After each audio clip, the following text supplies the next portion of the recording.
আমি দেখছি। এরপর দরজা খুলতে যেতে যেতে বলল, আমার এক কাপ চা দিস রেনু। যে আচ্ছা ভাইজান।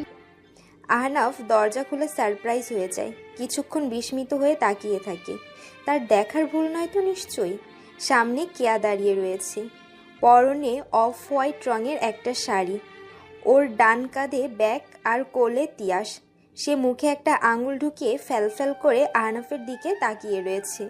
হয়তো তার কাছে আহনাফকে চেনা চেনা লাগছে, আবার মনে হচ্ছে অচেনা। এর কারণ হচ্ছে আহনাফ এবং আহিলের চেহারার অনেক মিল রয়েছে। আহনাফ হেসে অবাক হয়ে বলল, আরে আপনি? প্রত্যুত্তরে কেয়াও হেসে বলল, হ্যাঁ, উপায় না পেয়ে আসতেই হলো। বেশ, তো ভেতরে আসুন। তা না হয় হবে, সমস্যা নেই, আপনি বাইরে দাঁড়িয়ে থাকবেন। কেয়া এবারও হেসে বলল, নইলে যে শোরুমে যেতে দেরি হয়ে যাবে। আজও খোলা? হ্যাঁ, ছুটির দিন, আজ তো ভিড় আরো বেশি থাকবে। একটু থেমে হাত ঘড়িতে সময় দেখে বলল, আর বেশিক্ষণ থাকলে সত্যি দেরি হয়ে যাবে। অর্ষা কোথায়? মনে হয় ঘুমাচ্ছে। ওকে ওকে আমার কাছে দিন, অর্ষার ঘুম ভাঙলে দিয়ে আসবো। Thank you. বলে তিয়াসকে আহনাফের কোলে দেয় কেয়া। দুজনের থেকে বিদায় নিয়ে চলে যায়। আহনাফ অনেকক্ষণ পর্যন্ত দরজায় দাঁড়িয়ে থাকে। কেয়া চলে যাওয়ার পর সে দরজা লাগায়। তিয়াসকে নিয়ে ড্রয়িং রুমের সোফায় এসে বসে। এত বড় বাড়ি দেখে তিয়াস বেজায় খুশি। কোল থেকে নেমে এদিক ওদিক ছুটে বেড়াচ্ছে আর খিলখিল করে হাসছে। তিয়াস অনেক ফর্সা, ওর ফর্সা গায়ে নীল শার্ট একদম ফুটে উঠেছে। দৌড়াতে দৌড়াতে রান্নাঘরের দিকে চলে যায় সে। রেনুও তখন চা নিয়ে বের হচ্ছিল। তিয়াস রেনুর পায়ের সঙ্গে ধাক্কা খেতেই রেনু বাবাগো বলে চেঁচিয়ে ওঠে। তিয়াস ওর চিৎকারে ভয় পেয়ে যায়। আহনাফ এগিয়ে গিয়ে ওকে কোলে তুলে নেয়। রেনু হা করে তাকিয়ে আছে, অবাক হয়ে বলে, ও আল্লাহ, সাত সকালে বাচ্চা টপকাইলো কই থিকা? কি সব আজে বাজে কথা বলছিস? এই বাচ্চা কি আপনার ভাইজান? আহনাফ কিছু বলার পূর্বেই রেনু খালাম্মা ও খালাম্মা বলে আমিনা বেগমকে ডাকতে লাগলো। আমিনা বেগম রুম থেকে বের হতে হতে জিজ্ঞেস করলেন, কি হয়েছে, এভাবে চেঁচাচ্ছিস কেন? দেখা যান খালাম্মা। কি দেখবো? বাচ্চা, বড় ভাইজানের বাচ্চা। তিনি তিয়াসকে দেখে রেনুকে ধমক দিয়ে বললেন, না জেনে কোনো কথা বলতে বারণ করেছি না তোকে? না দেখা কি আবার? এই তো জলজান্ত বাচ্চা লইয়া ভাইজান দাঁড়ায় রইছে। বর্ষার ভাতিজা এটা। উপস, সরি খালাম্মা, সরি ভাইজান। সরি নয়, সরি। ওই হইল একটা। আপনার চা তো ঠান্ডা হইয়া গেছে ভাইজান। চা না দিয়ে এত বকবক করলে ঠান্ডা তো হবেই। একটু দাঁড়ান, আমি আরেক কাপ নিয়ে আইতেছি। রেনু চলে গেল রান্নাঘরে। আমিনা বেগম জিজ্ঞেস করলেন, তিয়াসকে দিয়ে গেল কে? আহনাফ বিস্তারিত সব বলে তিয়াসকে নিয়ে আবার সোফায় বসলো। আমিনা বেগম অর্ষাকে ডাকতে যাওয়ার পূর্বেই অর্ষা ঘর থেকে বেরিয়ে এদিকে আসছিল। ওকে দেখেই সোফা থেকে নেমে যায় তিয়াস। তিয়াসকে দেখে ভারী অবাক হয় অর্ষা। কোলে নিয়ে শক্ত করে জড়িয়ে ধরে। নরম তুলতুলে শরীরটা বুকে নিয়ে শান্তি প্রায় অর্ষা।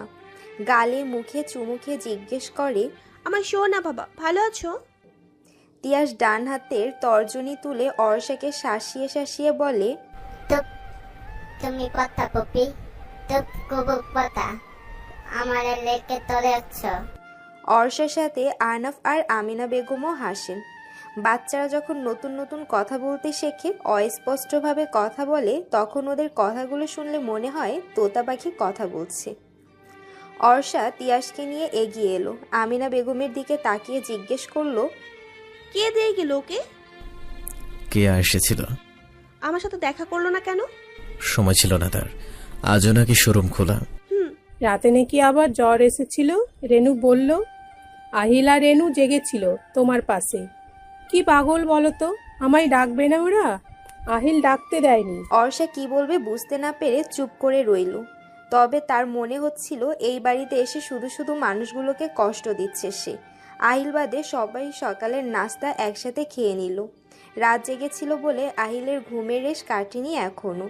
খাওয়া শেষে আহনাফ আর জহির চৌধুরী অফিসে গেছে। আহনাফ অবশ্য বাবার সাথে অফিস ঘুরে দেখবে বলে গেছে। আহিল তো ঘুমি। ড্রয়িং রুমে বসে অর্ষা, আমিনা বেগম, তিয়াস আর রেনু টিভি দেখছিল। তিয়াস অবশ্য স্থির নেই, সে এদিকে সেদিকে এখনও ছোটাছুটি করেছে। আহিল ঘুমে ঢুলুঢুলুতে ফোন নিয়ে ড্রয়িং রুমে আসে। ঘুম জড়ানো কণ্ঠে অর্ষাকে বলে, লামিয়া কথা বলবে, দেখ তো লামিয়া কি বলে। অর্ষা বাদে বাকিদের একটা মেসেঞ্জার গ্রুপ রয়েছে, ওরা গ্রুপের নামটাও দিয়েছে গ্যাঞ্জাম পার্টি।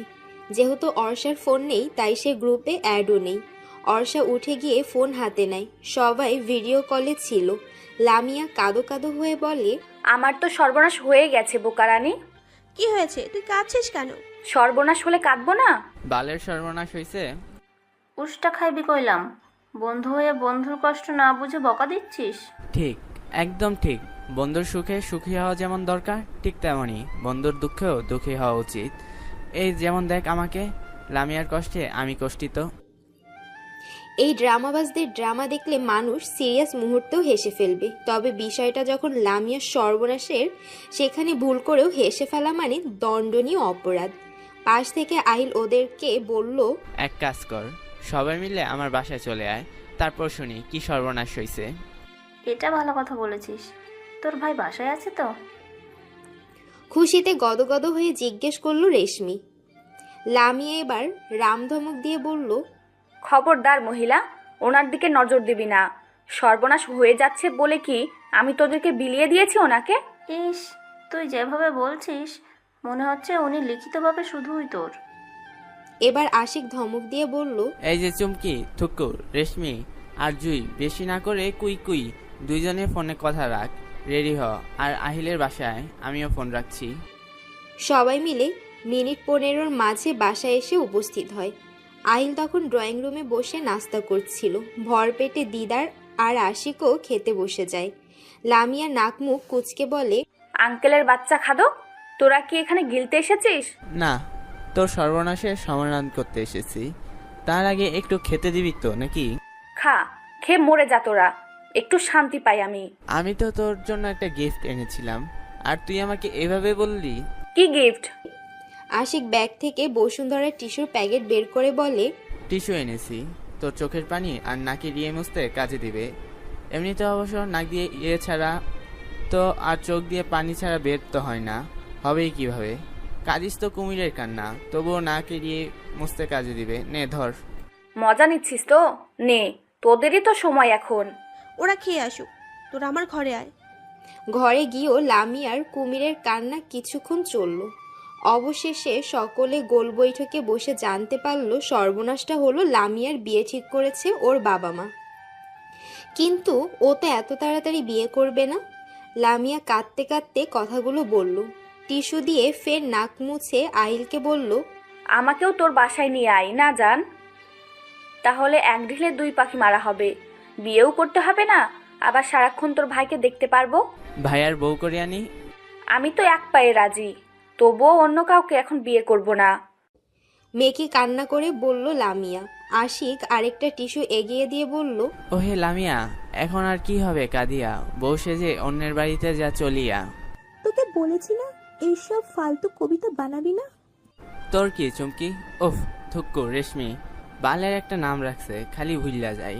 আমার ক্ষমতা থাকলে তোর একটা গরু জবাই দিয়া নামটা পাল্টায়া চুমকি রাখতাম, তারপর গান গাইতাম, চুমকি চলেছে একা পথে, সঙ্গে যেতে দোষ কি তাতে। কিন্তু তোর কপাল খারাপ, গরু কেনার টাকা নেই আমার কাছে। তুই নিজেই তো একটা গরু, আল্লাহর ওয়াস্তে নিজেই নিজেরে জবাই দে। জুই, তোর না বলছি বেশি করবি না কুই কুই। এই বাল, থামবি তোরা? আমার সমস্যার সমাধান দে। সমাধান আর কি, তুই ওই ছেলের সাথে দেখা করবি আলাদা, দেখা করে বলবি তুই এখন বিয়ে করবি না। আমি একা যাব? তা কেন, আমরা তো আছি, আমরাও যাব। অর্ষা হঠাৎই খেয়াল করে তিয়াস নেই ঘরে, তাই সে তিয়াসকে খুঁজতে বের হয়। এদিকটায় সবার প্রথম রুমটা আফরিনের, মাঝখানের রুম আহনাফের আর শেষেরটা আহিলের। সবাই আফরিনের রুমে বসে আড্ডা দিচ্ছে। অর্ষা আগে আহনাফের রুমে উকি দেয়, দেখতে পায় তিয়াস ড্রয়িং টেবিলে বসে পারফিউম, লোশন আরও যা যা ছিল সব নিয়ে ফ্লোরে সাজিয়ে খেলছে। এ দৃশ্য দেখে অর্ষার আক্কেল গুরুম অবস্থা। অর্ষা দৌড়ে ঘরে যায়, সবকিছু আবার ড্রেসিং টেবিলে রাখতে রাখতে বলে, খেলবি তো খেলবি ভালো কথা, তাই বলে আর রুম পাসনি? এদিকে অর্ষা সব নিয়ে নিচ্ছিল বলে তিয়াস কান্না জুড়ে দেয়। অর্ষা ওকে আদর করে মানানোর চেষ্টা করে, কিন্তু তিয়াস তো তিয়াসই, তার কান্না থামে না। আহনা বাড়ি ফিরে আসে তখন ওদের দুজনকে রুমে দেখে বলে, না মানে কিছু না, তিয়াস ভুল করে চলে এসেছে। আহনাফ কিছু বলল না, ওয়ার্ড্রোব আর আলমারি থেকে কাপড় চোপড় বের করে গোছাতে লাগলো। তিয়াস অর্ষার কোল থেকে নেমে আবারও লোশন আর পারফিউমের বোতলগুলো নামিয়ে খেলতে শুরু করে। অর্ষা ভীরু কণ্ঠে জিজ্ঞেস করে, আপনি কোথাও যাচ্ছেন? হ্যাঁ, সুইজারল্যান্ড ফিরে যাচ্ছি। হঠাৎ? আমি তো ওখানেই থাকি, আফরিনের বিয়ের জন্য এসেছিলাম। অবশ্য আরও 7 দিন বাংলাদেশে থাকার কথা ছিল, তবে অফিসে জরুরি কাজ পড়ে গেছে, তাই আজই ফিরতে হবে। এখনই? না, রাতে ফ্লাইট। ও। আহনাফ এবার তিয়াসকে জিজ্ঞেস করলো, কি ব্যাপার, পারফিউম পছন্দ হয়েছে? তিয়াস ওর কথায় কান দিল না, সে তার মতো খেলছে। আহনাফ হেসে বলল, আমারও ছোট তুলতুলে একটা বাবু আছে। অর্ষা চোখ বড় বড় করে তাকিয়ে বলল, কি? আপনি বিবাহিত? তুমি বিবাহিত? মানে কি? তিয়াসকে তুমি তোমার বাবু বলো না? বলি। আমিও ক্যাথিওনকে আমার বাবু বলি। তার মানে তো এই নয় যে আমি বিবাহিত। যাক বাবা, এই যাত্রায় আমার 3 বান্ধবী অদৃশ্য ছ্যাঁকা খাওয়া থেকে বেঁচে গেল। ক্যাথিয়ন কে? আমার বিড়াল। নয়, হ্যাঁ, আমি আদর করে রাখি ক্যাথি। তার মানে তোর প্রেমিকা আছে, নাম ক্যাথি? আহনাফের শেষের কথাটা শুনে দরজায় দাঁড়িয়েই বললেন আমিনা বেগম।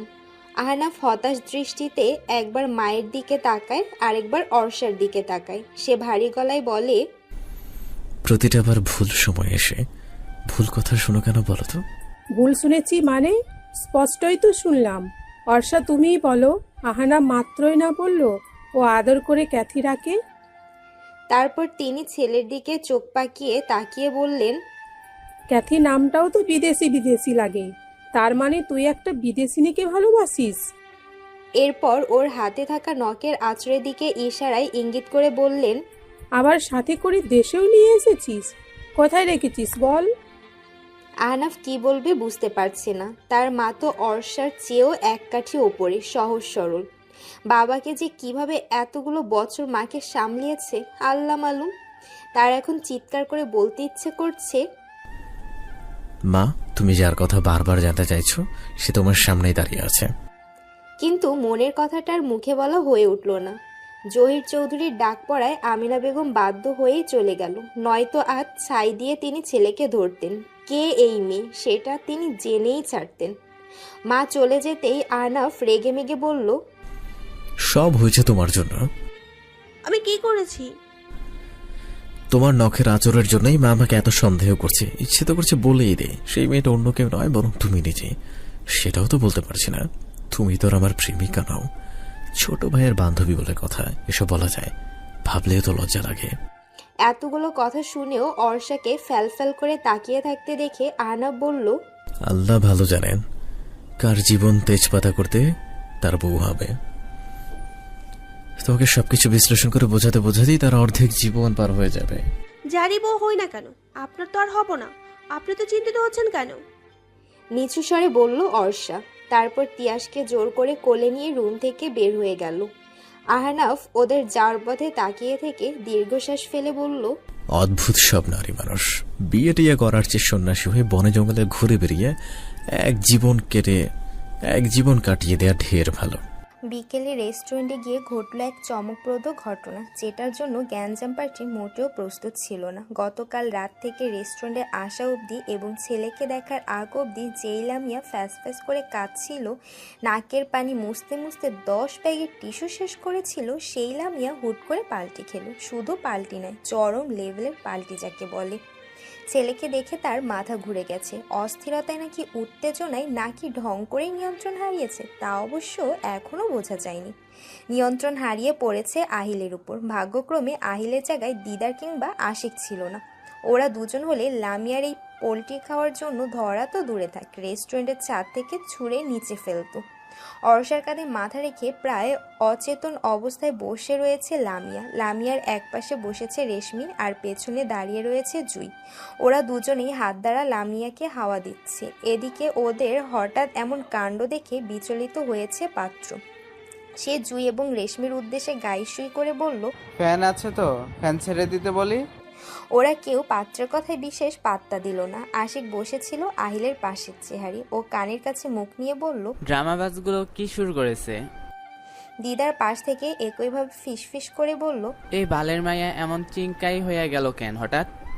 আশিককে হতাশ দেখালো। সে ঠোঁট উল্টে বলল, জানি না, লামিয়া রেস্টুরেন্টে ছেলে ধুইতে আইছে নাকি শুইতে আইছে, আমি তো সেটাই বুঝতে পারছি না।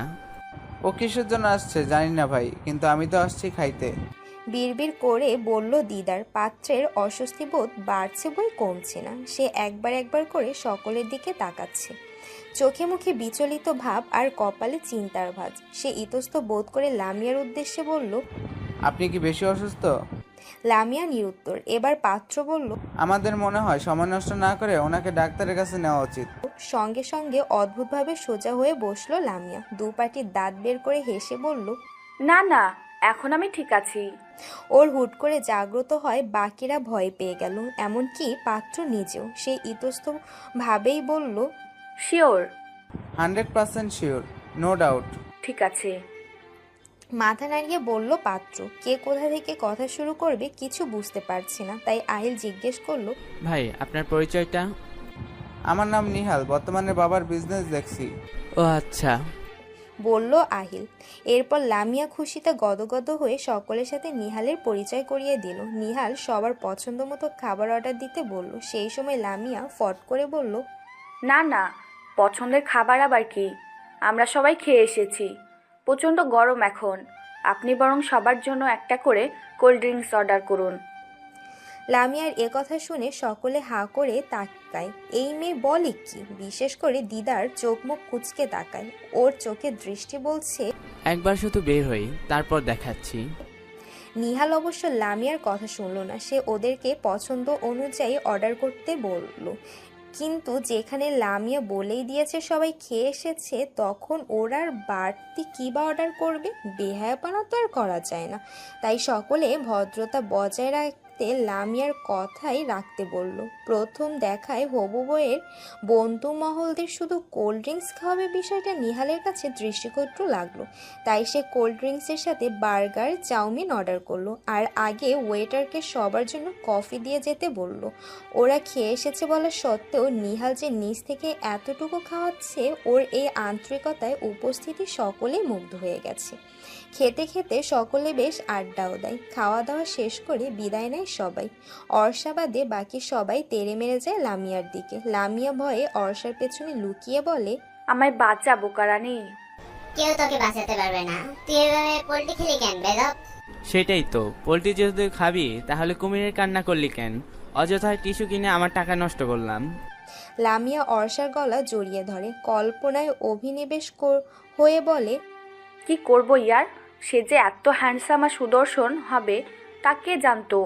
অর্ষা অবাক হয়ে জিজ্ঞেস করে, তার মানে তুই বিয়েতে রাজি? আলবাত রাজি। তোরা সবাই তৈরি হয়ে যা বিয়ে খাওয়ার জন্য। গিরগিটিও তোকে দেখলে লজ্জা পাবে, বেমান কোথাকার। লামিয়া হাসে, বাকিরাও খুশি। ছেলে যখন লামিয়ার পছন্দ হয়েছে, তখন বন্ধু মহলেরও আপত্তি করার কোনো কারণ নেই। লামিয়া, জুই এবং রেশমি বলল, তোদের একজন প্রতিদ্বন্দ্বী কমে গেল, যা। শান্তি শান্তি। এত শান্তি আশা করিও না চমকি। একাবতে তুমিও বেশি দিন চলতে পারবে না, দেখবা খুব শীঘ্রই তোমারও বিয়ার সানাই বেজে যাবে। রেশমি ওর কথায় ছ্যাদ করে ওঠে। অর্ষার আহিলের বাড়ি ফিরতে ফিরতে সন্ধ্যা হয়ে গেছে। বাসায় ফিরে দেখে রেনু ছাড়া কেউ নেই। আহিল সোফায় শরীর এলিয়ে জিজ্ঞেস করে, বাসার সবাই কোথায়?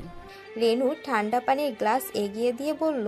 আহিলের প্যান্টের পকেট থেকে ফোন বের করে দেখে বাবা মা দুজনে মিলে 16 বার ফোন করেছে, কিন্তু ফোন সাইলেন্টে থাকায় আহিল টের পায়নি। ও কল ব্যাক করে কথা বলে ফোন রেখে রেনুকে বলে, চাচার বাসায় যেতে হবে, অর্ষাকে একটু ডেকে দাও তো। রেনু গিয়ে অর্ষাকে ডেকে আনে। অর্ষার অবস্থা ঘুমে ঢুলুঢুলু। সে হেলতে দুলতে এসে বলে, কি হয়েছে? তুই কি ঘুমাচ্ছিলি? না, শুয়েছিলাম। কিছু বলবি? আব্বু আম্মু চাচার বাসায়, রাতে ওখানেই ডিনার করব, তোকেও নিয়ে যেতে বলছে। না না বাবা, আমি এখন আর কোথাও যেতে পারবো না। এমনি শরীর ভালো না, তার মধ্যে মাত্র বাহির থেকে আসলাম। তাহলে তুই কি একা থাকবি? একা কোথায়, রেনু আপা তো আছে। তো কি হয়েছে, চল যাই। না রে, জোর করিস না প্লিজ। শিওর থাকতে পারবি তো? হ্যাঁ রে বাবা, তুই চিন্তা করিস না। আচ্ছা, সাবধানে থাকিস, কিছু লাগলে রেনু আপাকে বলবি। অর্ষার মাথায় হাত বুলিয়ে বলল আহিল। অর্ষা হেসে ফেলে। কেয়া, তিয়াস আর আহিল ছাড়া কেউ তাকে এভাবে আদর করে না। এই মানুষগুলোর জন্যই বোধহয় সে বেঁচে আছে। এরা ছাড়া তার আর কেউ নেই। সে কখনো নিজের একটা মানুষ হবে এটাও ভাবে না। নিজের মানুষ নিয়ে তার কোনো স্বপ্ন নেই। আহিল যাওয়ার আগে রেনুকে বলে গেল, অর্ষার কাছাকাছি থেকো আপা। আহিল চলে যাওয়ার পর অর্ষা নিজের ঘরে গিয়ে শুয়ে পড়ে। অসময় ঘুম পাচ্ছে তার। দু চোখের পাতা এক করতেই কয়েক মিনিটের মধ্যে সে ঘুমিয়ে যায়। অর্ষার রেনু ছাড়া বাড়িতে কেউ নেই। দুজনের উপস্থিতিও আলাদা স্থানে। রেনু অবশ্য অর্ষার সাথে অর্ষার রুমেই থাকতে চেয়েছিল, তবে অর্ষা রাজি হয়নি। সে ঘুমাবে আর অন্যজন জেগে পাহারা দেবে, ব্যাপারটা তার পছন্দ নয়। এত সুখ তার জন্য নয়। এ বাড়িতে আসার পর যেই আরামায়েশ করছে সেটাও তো তার কল্পনাতীত ছিল। অর্ষা ঘুমাচ্ছে, রেনুর কোনো কাজ নেই, তাই সে ড্রয়িং রুমে বসে টিভি দেখছে। রাত প্রায় 11টা। কলিং বেলের শব্দ শুনে দৌড়ে যায় রেনু। তবে দরজা খুলে তার চক্ষু চড়ক গাছ। সে ভেবেছিল আহিলোরা ফিরে এসেছে, কিন্তু দরজার ওপাশে মাথায় ব্যান্ডেজ নিয়ে দাঁড়িয়ে রয়েছে আহনাফ। ক্লান্ত শরীর, রক্তে ভেজা শার্ট, সম্পূর্ণ শার্ট নয়, ঘাড়ের দিকে ছোপ ছোপ রক্তের শুকিয়ে যাওয়া দাগ। রেনু গগন বিদারী চিৎকার দিয়ে ডাকলো। অর্ষা আপা গো। ধরে রেনুর চিৎকারে ঘুমন্ত অর্ষা ধরফরিয়ে ওঠে বসে। সে কিছুক্ষণ স্তব্ধ হয়ে বসে থাকে। বোঝার চেষ্টা করলো সে স্বপ্ন দেখছে নাকি এসব বাস্তবেই তার সাথে হচ্ছে। যখন দ্বিতীয়বার রেনুর গলা শুনলো তখন সে বুঝতে পারলো আসলে এটা তার স্বপ্ন নয়, বরং বাস্তব। ক্লান্ত ও অসুস্থ শরীরটাকে সে জোরপূর্বক টেনে নিয়ে গেল ড্রয়িং রুমে। সেখানে কেউ নেই। রেনুর অকারণে এত জোরে চিৎকার করায় বিরক্ত হয়ে আহনাফ ধমকে বলেছিল না চেঁচিয়ে যেন ওর ঘরে কফি নিয়ে আসে। তাই অর্ষা ড্রয়িং রুমে গিয়ে কাউকেই পেল না। হঠাৎ করে এই রেনু আপাটা কোথায় উদয় হয়ে গেল? সে কোথায় খুঁজবে এখন? এটা তার অভিভ্রম বা ঘুমন্ত অবস্থায় স্বপ্ন দেখছে ভেবে ফিরে আসছিল। তখন হন্তদন্ত করে রান্নাঘর থেকে বের হয় রেনু। অর্ষাকে দেখে পেছন থেকে ডেকে বলে, আপা আপা খারান, কই যান? কি হয়েছে? বড় ভাইজান অ্যাক্সিডেন্ট করছে। কি? আচমকা শব্দটা বের হয়ে যাওয়ায় অর্ষার কণ্ঠনালী থেকে একটু থেমে সেও রেনুর মতো অস্থির চিত্তে জিজ্ঞেস করে, কিভাবে? কোথায় এখন সে? জানি না গো আফা, এখন হের ঘরেই আছে। আমারে কইলো কফি নিয়ে যাইতে। অর্ষার সেখানে না দাঁড়িয়ে আহনাফের রুমের দিকে দৌড়ে গেল। পিছু পিছু কফি নিয়ে রেনুও এলো। আহনাফ তখন ফ্রেশ হয়ে ওয়াশরুম থেকে বের হচ্ছিল। একটা ট্রাউজার শুধু তার পরনে। এই অবস্থায় অর্ষার সামনে তার ভীষণ লজ্জা লাগছিল, তাই হাতের তোয়ালেটা পিঠের উপর দিয়ে শরীরটা ঢেকে নিল। ভ্রুকুচকে জিজ্ঞেস করে, কি? অর্ষা হাঁ করে তাকিয়ে আছে। খালি গায়ে থাকার দরুন আহনাফের হাতের বাহুতে আর পেটের দিকে ক্ষত সে দেখে ফেলেছে। লাল হয়ে ফুলে আছে ক্ষতস্থানগুলো। মাথায়ও সম্ভবত ভালোই আঘাত পেয়েছে, নয়তো ব্যান্ডেজ নিশ্চয় করা লাগতো না। এই অবস্থায়ও একটা মানুষ এত কুল, এত শান্ত। অর্ষা বোকার মতো বলে ফেলল, আপনার ব্যথা করছে না?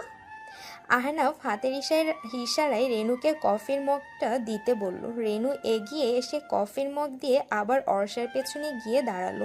আহনাফ কফিতে চুমুক দিয়ে বলল, তোমার কি মনে হয়? আমার কি মনে হবে? ব্যথা তো আর আমি পাইনি। আপনি এত কুল আছেন কিভাবে অ্যাক্সিডেন্ট করেও? আমি হলে তো মনে হয় 1 মাস আগে হসপিটালের বেড থেকে উঠতেই পারতাম না। আহনাফ হেসে ফেলে। ওর হাসিতে বিব্রত হয় অর্ষা। সে কি হাসির মতো কিছু বলেছে? পেছন থেকে রেনু ফিসফিস করে অর্ষাকে বলে, অ্যাক্সিডেন্ট কইরা ভাইজানের মনে হয় মাথা নষ্ট হইয়া গেছে। আপা দেহেন হুদাই হাসতেছে। ভাইজানের কি পাবনা হাসপাতালে ভর্তি করব? শুনছি ওইখানে সব ম্যান্ডার মানুষ থাকে। অর্ষা পা দিয়ে রেনুর পায়ে আস্তে খোঁচা দেয়। রেনু থেমে যায়। এদিকে মগের সবটুকু কফি শেষ করে বিছানায় বসে আনাফ। শরীরের ব্যথাগুলো আবার জাগ্রত হয়েছে। সে দাঁতে দাঁত চেপে ব্যথা নিবারণ করার আপ্রাণ চেষ্টা করে। ব্যথাকে কিছুটা নিয়ন্ত্রণে এনে অর্ষার দিকে তাকিয়ে বলে, আমার এই ব্যথাগুলো তোমার ভাবির মারের কাছে কিছুই না অর্ষা, তুমি তো প্রতিনিয়ত সেগুলো সহ্য করছো। অর্ষা আবার চুপসে যায়। বাড়ির প্রসঙ্গ কোথাও উঠলে সে কিছু বলতে পারে না। সত্যি বলতে তার বলার মতো কিছু থাকে না। আর তখন আহনাফ ওর চুপসে যাওয়া মুখটা দেখে প্রসঙ্গ পাল্টে বলল, অনেক ব্যথা করছে, কিন্তু আমি প্রকাশ করতে পারছি না। আপনার না সুইজারল্যান্ড যাওয়ার কথা আজ? যাওয়ার পথে তো অ্যাক্সিডেন্ট হলো। কিভাবে? অন্য একটা প্রাইভেট কারের সাথে ধাক্কা লেগেছিল। আমাদের গাড়ি কাত হয়ে গিয়েছিল, তাও আবার আমি যে সাইডে বসা ছিলাম। তা এখন এই অবস্থা। ড্রাইভার অবশ্য এখনো হাসপাতালে ভর্তি। আঙ্কেল আন্টিকে বলেননি? না, অযথা টেনশন। হাসপাতালে গিয়ে কান্নাকাটি জুড়ে দিত। ওর কোথায় এখন? আপনার চাচার বাসায়। আপনার তাহলে সুইজারল্যান্ড যাওয়া ক্যান্সেল? আপাতত। অর্ষা নিশ্চুপ। তার আর কিছু বলার নেই। আহনাফ নিজেই জিজ্ঞেস করলো, তুমি যাওনি কেন চাচার বাসায়? এমনি ভালো লাগছিল না। রেনু আহনাফকে জিজ্ঞেস করলো, কিছু খাইবেন ভাইজান? হ্যাঁ, ক্ষুধা লেগেছে খুব। বেরোবো না, ঘরে নিয়ে আয়। রেনু চলে গেল খাবার আনতে। অর্ষা মেঝের দিকে দৃষ্টি রেখে পায়ের নখ দিয়ে টাইলসের ওপর আঁকিবুকি করছিল। কিছু বলবে? জিজ্ঞেস করে আহনাফ। অর্ষা মাথা তুলে তাকায়। আহনাফের দিকে তাকিয়ে আটকে ওঠে। আতঙ্কিত স্বরে বলে, আপনার পিঠ থেকে রক্ত বের হচ্ছে। আহনাফ ঘাড় ঘুরিয়ে দেখার চেষ্টা করে বলল, কোথায়? অর্ষা এগিয়ে যায়। তোয়ালে ধরতে গেলেই আহনাফ বাদশাধীনিত স্বরে বলে, খবরদার, তোয়ালা সরাবে না, আমার লজ্জা লাগে। অর্ষা দোটানায় দৃষ্টিতে তাকিয়ে থাকে। সে হাসবে নাকি আহনাফের জন্য দুঃখ প্রকাশ করবে বুঝতে পারছে না। শুভ্র আলোক ছটায় আহনাফের ফর্সা পিঠটিতে আলতো কাপা হাতে রক্ত তুলো দিয়ে মুছে দিচ্ছে অর্ষা। পাশেই তুলোর প্যাকেট নিয়ে দাঁড়িয়ে রয়েছে রেনু। আহনাফের লজ্জা কিন্তু ভাঙেনি। সে তোয়ালে খোলেনি শরীর থেকে, শুধুমাত্র ক্ষতস্থান থেকে কিঞ্চিত সরিয়েছে। অর্ষার কাপা কাপা হাতের স্পর্শ বুঝতে বেগ পেতে হয় না আহনাফকে। সে অনেকক্ষণ যাবৎ চুপ থাকলো, এবার বলেই ফেলল, তোমার কি আবার জ্বর এসেছে? অর্ষা চমকে উঠে বলল, না তো। তাহলে এত কাঁপছো কেন? রেনু মুখ টিপে হাসছে। অর্ষার কাপা কাপা হাতটি সেও লক্ষ্য করেছে, তবে এতক্ষণ কিছু বলার সাহস হয়নি। এখন আহনাফ বলায় সে আর না হেসে পারল না। অর্ষা আরো বিব্রত বোধ করতে থাকে। আফায়ও মনে হয় শরম পাইতাছে। মুখ টিপে হেসেই বলল রেনু। আহনাফ অর্ষার দিকে ঘুরে বসলো। অবাক হওয়ার ভান ধরে বলল, তাই নাকি? তাহলে তো শরমে শরমে কাটাকাটি হওয়ার কথা, কারণ আমিও শরম পাই। রেনু এবার শব্দ করে হেসে ফেলে। আহনাফ ধমক দিয়ে বলে, হাসছিস কেন? লজ্জা পাওয়া কি খারাপ কিছু? রেনুর হাসি বন্ধ হয়ে যায়। সে স্ট্যাচুর মতো সোজা হয়ে দাঁড়ায়। অর্ষা ঠিক বুঝতে পারল না আহনাফ তার পক্ষ নিল নাকি তাকে নিয়ে মজা উড়ালো। সে আর এক মুহূর্ত সেখানে দাঁড়িয়ে থাকতে পারছিল না। আহিলের কাছে শুনেছে লোকটা নাকি ইন্ট্রোভার্ট স্বভাবের, কিন্তু কই, এখন তো আর এমনটা মনে হচ্ছে না। সে তো দিব্যি অর্ষার সঙ্গে মজা লড়ছে। এর মানে কি তবে? কিন্তু আহিলও তো আর তাকে মিথ্যা বলবে না। সে চিন্তা ভাবনা বাদ দিয়ে যায় পড়ার নিজে শান্ত করলো। নিচু স্বরে বলল, আমি যাই, আপনি রেস্ট নেন।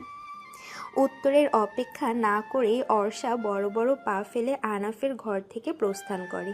আমিনা বেগমের বাড়ি ফিরতে ফিরতে রাত 12টা পার হয়ে গেছে। বাড়ি ফিরে ছেলের এই অবস্থা দেখে তিনি কান্নাকাটি জুড়ে দিয়েছেন। জহির চৌধুরী অস্থির দৃষ্টিতে তাকিয়ে রয়েছেন। আহনাফ মূলত তার মতোই হয়েছে, সহজে নিজের সুখ দুঃখগুলো প্রকাশ করতে পারে না, যেমনটা আমিনা বেগম অনায়াসেই পারছেন। আমিনা বেগম কাঁদতে কাঁদতে বলছেন, তুই আমায় আগে কেন জানাসনি বলতো? আমার ছেলের এই অবস্থা আর আমরা আনন্দ করে এলাম। আহনাফ তার মাকে বোঝানোর ভঙ্গিতে বলল, তেমন ক্ষতি তো হয় না। তেমন ক্ষতি তো হয়নি মা, তোমাদের চিন্তায় ফেলতে চাইনি তাই জানাইনি। তিনি কাঁদতে কাঁদতেই রাগের সহিত বললেন, এখন কি আগে থেকে জানার জন্য তোর কোনো ক্ষতি হওয়া লাগবে? শান্ত হও মা। কি শান্ত হব? তুই কি বুঝবি সন্তানের জন্য মায়ের কত চিন্তা হয়? সেটাই তো, আমাদের পেটে তো আর কখনো বাবু হবে না। চিহ্নিত হওয়ার ভান করে বলল আহিল। আহনাফ মুস্কি হাসে। আমিনা বেগম আগুন দৃষ্টিতে ছোট ছেলের দিকে তাকিয়ে বলেন, খবরদার আমার সাথে একদম মজা নিবি না। আহনাফ ইশারায় আহিলকে বলল মাকে আর না রাগাতে। সে নানাভাবে মাকে বোঝানোর চেষ্টা করছে, তবে কোনোভাবেই শান্ত করতে পারছে না পেরে আহনাফ শুয়ে পড়ে বলল, অনেক রাত হয়েছে মা, শরীরটা খুব খারাপ লাগছে।